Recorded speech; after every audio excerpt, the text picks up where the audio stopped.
ژمارەیەک ژینگە پارێزن لە پارکی هەواری شار ڕێنمایی فێرکاری بڵاو دەکەنەوە بۆ شێوازی کوژاندنەوەی ئاگر. ئەم کەرەستەی کە بەدەستیانەوەیە پێی دەوترێت بەتانی ئاگرکوژێنەوە.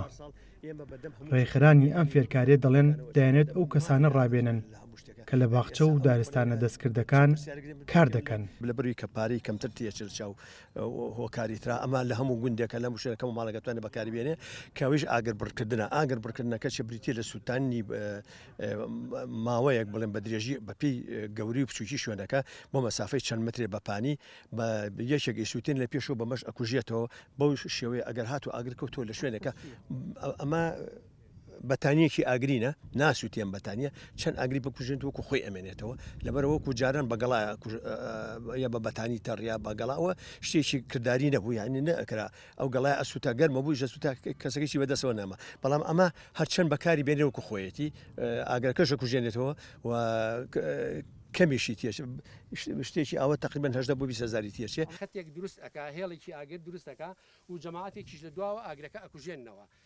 هەر لە کاتی ئەم فێرکارێدا ئاگر کرایەوە بۆ ئەوەی بەبەتانی تایبەت بە کوژانەوەی ئاگر بیکوژێننەوە بەڵام بەهۆی گڕوتینی ئاگرەکە و بەربڵاویەوە لە کۆنتترۆل دەرچوو.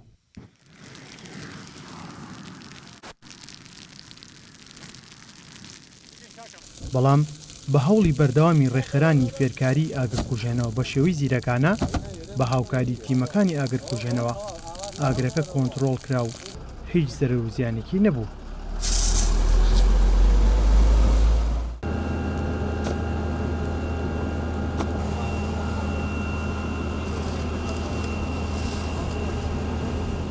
ئاگربڕێکە بە شێوەی سووتان یعنی تو هەڵەسیت ئاگربەر لە ناگەڵ ناوچەیەکی ترە ئەەکەیت بۆ ئەوەی بەشەکەی تری نەسووتێ.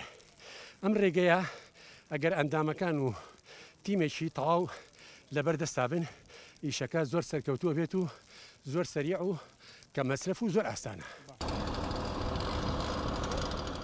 هەموو ساڵێک لەگەڵ هاتنی وەرزی گەرما بە تایبەت لە چیا و دۆڵەکانی هەرێمی کوردستان ئاگرکەوتنەوە ڕوو دەدات کە وەک بەرگری شارستانی دەڵێت هەزاران دۆنم لە پوش و پاوان هەندێک کاتیش باخی هاوڵاتیان زەرمەند دەبن. ئەحمەد ئیسماعیل گەلی کوردستان سلێمانی.